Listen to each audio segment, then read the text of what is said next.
Hello everyone, this is your educator Mansi Gupta. Welcome to ready for study. आज हम class 10th की सामाजिक विज्ञान यानी कि एसएसटी की वर्कशीट करने जा रहे हैं। ये आपकी एसएसटी की वर्कशीट नंबर 90 है और इसकी डेट क्या है 18 फरवरी 2022। ठीक है, तो आज का जो हमारा टॉपिक है इसका नाम क्या है, न्याय संगत वैश्वीकरण के लिए संघर्ष। ये आपकी अर्थशास्त्र की किताब का अध्याय नंबर 4 से रिलेटेड आपकी वर्कशीट आ रही है अभी वैश्वीकरण की। ये आपके टर्म 2 का काफ़ी इंपॉर्टेंट एक चैप्टर है। तो अगर आपको अभी तक क्लास 10th की टर्म 2 का सिलेबस नहीं पता है तो प्लीज़ डिस्क्रिप्शन में मैं आपको वीडियो का लिंक दे दूँगी। मैंने अलग से क्लास 10th के लिए टर्म 2 के सिलेबस की कंप्लीट वीडियो बनाई हुई है। तो उसमें जो जो चैप्टर आपको बताए हुए हैं उसमें मार्क करते चलिए और अपनी प्रिपरेशन स्टार्ट कर दीजिए, क्योंकि 26 अप्रैल से आपका एग्ज़ाम है। ठीक है, तो अभी भी आपके पास रफली 2 मंथ का टाइम है, जो कि काफ़ी सफिशिएंट होता है अगर आपने अभी भी कोई तैयारी नहीं शुरू करी है तो। ठीक है, और मेरे को एक बात बताओ, अगर आप चाहते हो कि मैं आपके लिए क्लास 10th की एसएसटी का एक क्रैश कोर्स लेकर आऊँ जिसमें मैं आपके एसएसटी का पूरा सिलेबस कंप्लीट करवाऊँ ये 2 महीने में, तो क्या आप चाहते हो कि मैं आपके लिए ऐसा सिलेबस ऐसा कोई कोर्स लेकर आऊँ, क्रैश कोर्स? तो अगर आप चाहते हो तो मुझे कमेंट सेक्शन में यस लिख के बताओ। ठीक है, अगर आप लोग के काफ़ी पॉजिटिव रिस्पॉन्स होते हैं तो मैं ज़रूर आप लोगों के लिए ऐसे क्रैश कोर्स लेकर आऊँगी। ठीक है, चलिए स्टार्ट करते हैं अपनी वर्कशीट को। Back to the worksheet. पिछले वर्कशीट में आपने पढ़ा कि वैश्वीकरण सभी के लिए लाभप्रद नहीं है। मैंने आपको बताया था ना कि वैश्वीकरण का सबसे गलत प्रभाव किसके ऊपर पड़ा है, श्रमिकों के ऊपर पड़ा है। ठीक है, तो ये उनके लिए लाभप्रद नहीं रहा।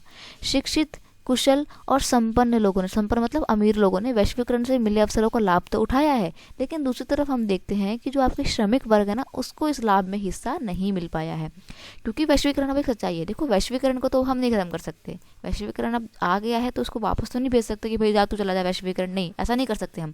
पर हम एक काम कर सकते हैं, वैश्वीकरण को सुधार सकते हैं और अधिक न्याय संगत बना सकते हैं। मतलब वैश्वीकरण को हम इतना अच्छा बना दें कि उसमें श्रमिकों को भी लाभ मिल सके। ठीक है, तो वैश्वीकरण, न्याय संगत वैश्वीकरण सभी के लिए अवसर प्रदान करेगा और यह सुनिश्चित भी करेगा कि वैश्वीकरण के लाभों में सबकी बेहतरी हिस्सेदारी हो। ठीक है, तो इसके लिए सरकार क्या कर सकती है, यानी कि सरकार एक न्याय संगत वैश्वीकरण को स्थापित करने में क्या काम कर सकती है। तो देखो, सरकार यह सुनिश्चित कर सकती है कि श्रमिक कानूनों का उचित क्रियान्वयन हो और श्रमिकों को उनके अधिकार मिले। यानी कि सरकार ये कोशिश करे कि श्रमिकों के लिए जो उसने कानून बनाए हैं उसका सभी लोग ठीक से पालन करें। ठीक है, और अपनी कंपनी में सभी लोग ठीक से क्रियान्वयन लागू भी करें उन्हें। ठीक है, यह छोटे उत्पादकों को कार्य निष्पादन में सुधार के लिए कुछ समय तक मदद कर सकती है, जब तक वे प्रतिस्पर्धा के सक्षम ना हो जाए। यानी कि छोटे मोटे जो कंपनी वाले हैं, गवर्नमेंट को चाहिए तो उनको सपोर्ट करना चाहिए, जब तक सपोर्ट करना चाहिए जब तक वो कोई भी कंपटीशन में पार्टिसिपेट करने के लायक ना हो जाए। ठीक है, तो गवर्नमेंट को बहुत ज़्यादा ज़रूरत है छोटे छोटे उत्पादकों को सपोर्ट करने की, समर्थन प्रदान करने की। यदि ज़रूरी हुआ तो सरकार व्यापार और निवेश अवरोधों का उपयोग जो है वो कर सकती है। यह न्याय संगत नियमों के लिए विश्व व्यापार संगठन से समझौता भी कर सकती है। विश्व व्यापार संगठन में विकसित देशों के वर्चस्व के विरुद्ध समान हितों वाले विकासशील देशों को मिलकर लड़ना होगा। और सरकार क्या कर सकती है, अपने ही जैसे जो छोटे मोटे देश हैं जो अभी पूर्ण तरीके से विकसित नहीं हुए हैं, उनसे बातचीत करके विश्व व्यापार संगठन पे दबाव डाल सकती है कि वो उनके लिए एक अच्छी वैश्वीकरण की नीति बनाए और विश्व व्यापार संगठन में जो बड़े बड़े अमीर देशों का वर्चस्व है उसको रोके। ठीक है, क्या होता है, WTO जो संस्था है ना, विश्व व्यापार संगठन, ये अमेरिका में इसका वो है, ऑफिस है। तो इस संगठन में ना बड़े बड़े देश जैसे कि अमेरिका हो गया, ब्रिटेन हो गया, जर्मनी हो गया, ये लोग इसके मंत्री बने हुए बैठे हैं। तो ये लोग जो पॉलिसी बनाते हैं वो अपने देश को देख के बनाते हैं, अपने देश को ध्यान में रख के बनाते हैं, तो अपने देश के लिए अच्छी अच्छी पॉलिसी बनाते हैं। ठीक है, और ये ऐसी पॉलिसी बनाते हैं जिससे गरीब देशों को लाभ नहीं मिलता है, तो ये चीज़ गलत है। ठीक है, तो हमारे को क्या करना चाहिए, छोटे मोटे जो देश है सब लोग मिलके WTO पर दबाव डालें कि क्यों वो अमीर देशों को वर्चस्व बना हो रखा है इसमें। ठीक है, तो ये करने की ज़रूरत है हमारे को। नेक्स्ट देखते हैं हम, विगत कुछ वर्षों में बड़े अभियानों और जन संगठनों के प्रतिनिधियों ने विश्व व्यापार संगठन के व्यापार और निवेश से संबंधित महत्वपूर्ण निर्णयों को प्रभावित किया है। यह प्रदर्शित करता है कि जनता भी न्याय संगत वैश्वीकरण के संघर्ष में महत्वपूर्ण भूमिका निभा सकती है। यानी कि ये बोल रहा है कि कई बार जब सरकार नहीं सुनती है ना, तो लोग कर देते हैं ड्रामाबाजी। ड्रामाबाजी के मतलब लोग अपनी मांग को पूरा करने के लिए जो है संगठन बना के आंदोलन शुरू कर देते हैं। ठीक है, और ऐसे केस में फिर सरकार को वैश्वीकरण की जो नीति से नुकसान हो रहा है ना, उस नीति को बदलना पड़ता है। तो इससे ये पता लगता है कि अगर जनता चाहे तो वो भी न्याय संगत वैश्वीकरण की स्थापना में महत्वपूर्ण भूमिका निभा सकती है। ठीक है। तो आपको यहाँ पे 3 क्वेश्चन दिए हुए हैं।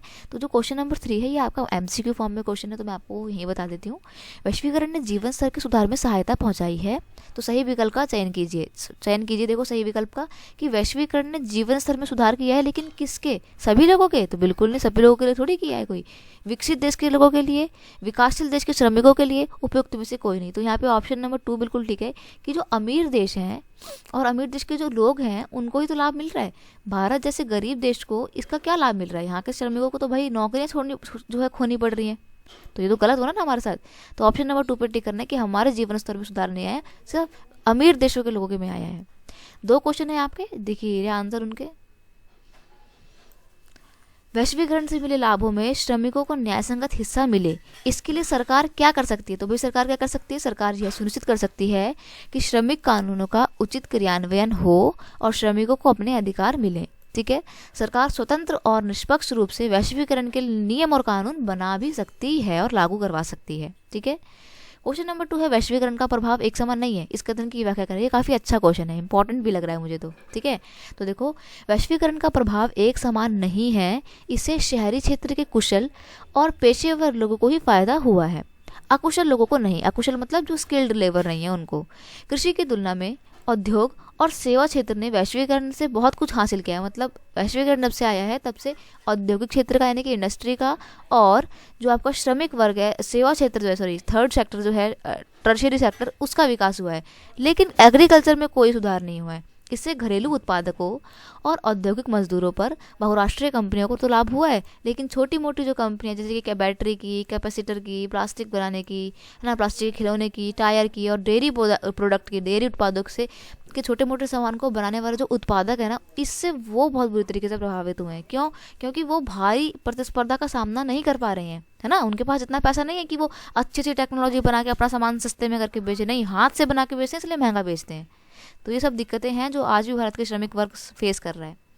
तो बस आपकी आज की जो वर्कशीट थी वो इतनी थी। आई होप आपको मेरी ये वीडियो अच्छी लगी होगी। तो अगर वीडियो अच्छी लगती है तो क्या करना है आपको? वीडियो को लाइक करना है, शेयर करना है और चैनल पर नहीं तो सब्सक्राइब करना है। ठीक है, मुझे जल्दी से कमेंट सेक्शन में बताओ क्रैश कोर्स चाहते हो या नहीं चाहते हो। ठीक है, चलिए मिलते हैं नेक्स्ट वीडियो में। Thank you so much, bye bye.